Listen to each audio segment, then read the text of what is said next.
Breath. Okay. Well, it's a historic day because it matches a historic crisis. And our people need help.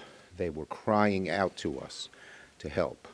And the good news here, from Bernie Sanders to Toomey, Pat Toomey, people came together to help the American people. And that's a great sign. It shows you that this Senate can function when the need is so real and so pressing. And I'm proud of my caucus. We had such unity. There was virtually no dissension. And that's what enabled us to so improve the bill that was first put on the floor. We're very proud that we have established a Marshall Plan for hospitals and our healthcare system. We're proud that we made the bill workers first. We're particularly proud that in the bailout funds, there's accountability, there's oversight, there's transparency, none of which were in the original bill. So we've really done a good job and changed this bill because we were unified. And I'm glad the Republicans realized that need. You know, the bottom line is very simple.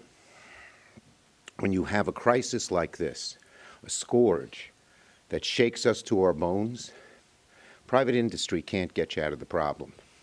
Only government can. And that's what we learned. And that's why we Democrats were able to have such success. Because we believe in government to help people. We know it's needed. We know that the private sector, while so important, is not the end-all and be-all.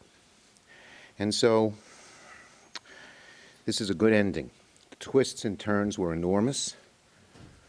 There were some down moments. But as you know, those of you who kept asking me, are we going to get a bill? I always had faith we would, because America and the American people demanded it. I said on the floor, this illness is so different and difficult. And so when we passed this bill on the floor of the Senate, we didn't hug each other, we just waved from a distance. That's where we're at. That's where we're at. Ready for your questions. Yes. Mr. Leader, I'll ask you the same question I asked Leader McConnell. Understanding that this crisis is moving fast and you all need to move fast to deal with it, this vote happened tonight before the public was able to see this bill that is aimed to help them. There was virtually no public debate on what could be the largest bill in American history. Can you explain why that is? And is there a score for this bill? Well, we don't have, it's, you know, everyone has said it's a $2 trillion score or something. It's a $2 trillion bill.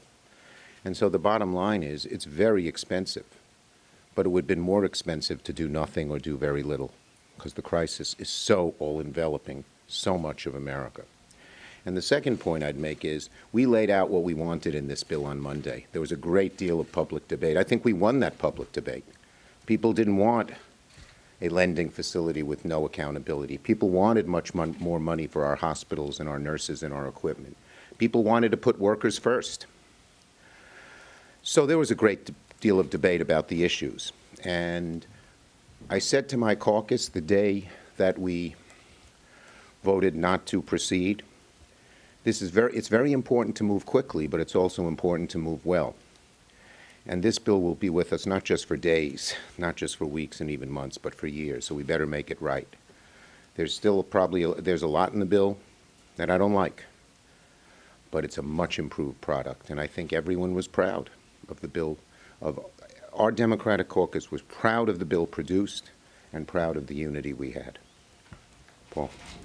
Can you talk about this as a New Yorker? Your first term as a senator, you dealt with 9/11. Tom Winter's tweet says 88 New Yorkers died today, and they're at 280.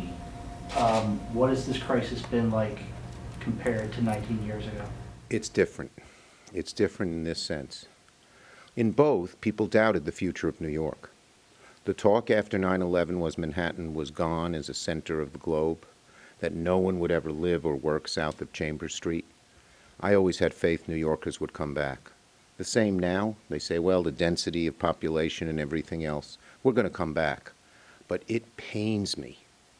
And it pains you in a certain sense because you can't be with the people. You have to talk to them on the telephone. That bothers me. I like to mix and mingle and press the flesh. Press the flesh is a bad word right now. And so I feel an ache for my people. And one of the things that guided me was to do as much as I could for them. And New York will get over $100 billion in this bill. It'll be money for the hospitals and money for the small businesses and money for the government. This bill will really help New York, and I'm proud of that.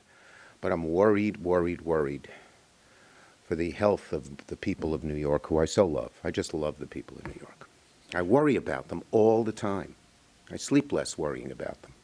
Senator Schumer, did you consult enough with Governor Cuomo? Because he said this bill doesn't do enough for New York. You guys seem to have a very different opinion of what this bill does for New York. Well, Can you explain that? he's disappointed that it only got $5 billion for the state government, but there are small businesses in New York who need money.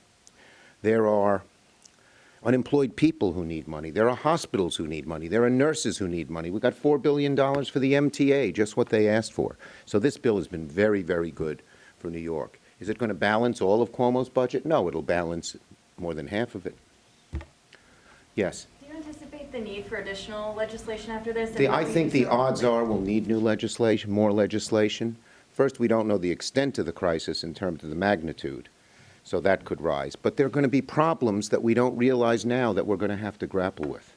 So I think the odds are high there will be a COVID-4, and hopefully we can have ultimately the same bipartisanship that passed COVID-3. Yes. You were really critical of the process that took place for this stimulus package. How would you like to see the... I'd like to see Leader McConnell, instead of writing bills on his own, deciding procedures on his own, and then calling it bipartisan, actually do it bipartisan, which means sitting down with the Democrats and coming to conclusions. The base bill shouldn't have been a Republican bill. That's why we had to vote no on the motion to proceed. It should have been, like 9/11, a Democratic and Republican bill, and I hope that changes in future bills. Would you like to see Speaker Pelosi more involved? She was involved. I talked to her probably 10 times a day. Last one. There's so much in this bill. I hardly know where to start. You all got some gains for unions, but in here also... Well, it's not gains for unions. That's Republican property. These are working people. They want to keep their jobs. It's not unions. When they said, oh, there's union things in this bill, damn right, there are things to keep working people from being fired when big corporations get money. My question's about, there's a lot of discretion that the Treasury Secretary has in this Well, bill. what we did there, I think I would have liked to see his discretion limited further. That was one of the places they wouldn't go. But we really did a good job. Elizabeth Warren helped me craft it. With transparency, we have basically the same oversight at TARP, which she did a very good job on. We have an inspector general with a subpoena power. We have a congressional oversight board. And most importantly, the full contracts that are signed will have to be made public within 7 and then 14 days. Justice Brandeis, sunlight's the greatest disinfectant. We'll see all those contracts. And if some of them smell, the public will be outraged and future ones will be much cleaner. Can you just tell us, when do you think you'll be able to come back to the U.S. Senate? Well, The next vote is supposed to be April 20th, but...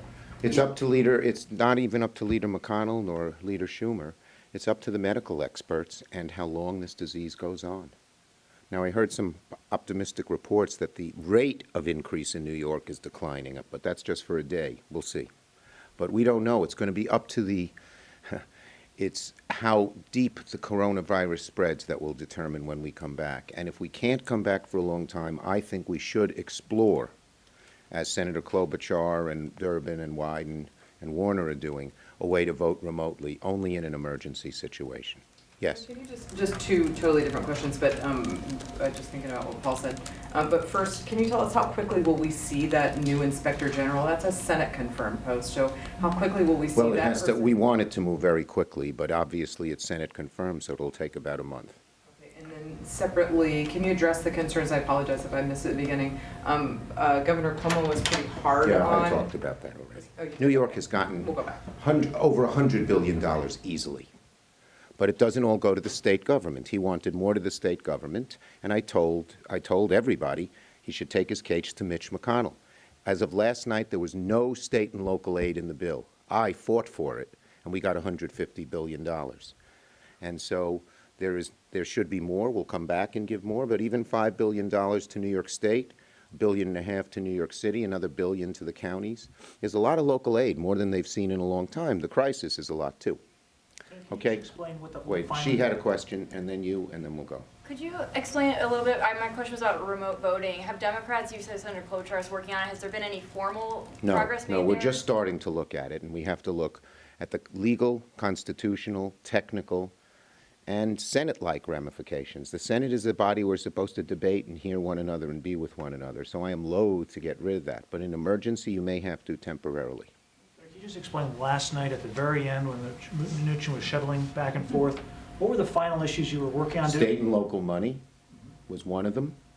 There were a few issues at the end, but the biggest one that we hadn't resolved, there were 5 pillars that we wanted to see. Accountability, we got that. Mnuchin was quite good on that at the end of the day. Accountability on the lending pool. Worker protection, we did well, but at the airlines was at the very end as well. How much worker protection, since they were getting grants rather than loans. But we did well for workers. I mean, Bernie Sanders gave a speech that was quite positive about this bill, which says something. Wait. And I think those were the 2 biggest issues at the end of the day. Yeah, I'm going to, yeah. You said you spoke to, the president said he spoke to you multiple times. Multiple to this president. times. What were you and him have obviously had a tense relationship for the last few years. What's been the last couple of weeks I like? think at the Work with moment, him? How many look, times I've criticized the president. One of the times I called him, I said, you have to enact the DPA. He hadn't then. He said he would do it. He hasn't done it well. But on this crisis, I think the president knew we had to come together, despite that little speech that he gave Monday night, after which Mnuchin and I called him, and he sort of said, well, he didn't really mean it. He realized we had to come together, and when the president stays out of the way, we usually can get something done. How many times did you speak to him? 3, 4, 5, maybe more. Thank you, everybody. I don't. You'll have to ask him. Have a good break, everybody, and stay safe, please. Thank you. All right, so there we have it. Again, the Senate has passed the $2.2 trillion economic rescue package in response to coronavirus pandemic, and the House will vote later this week. I believe I heard they will be voting on Friday. Of course, we'll have you all covered right here on News Now and on coronavirusnow.com, and that's where we're going to continue on.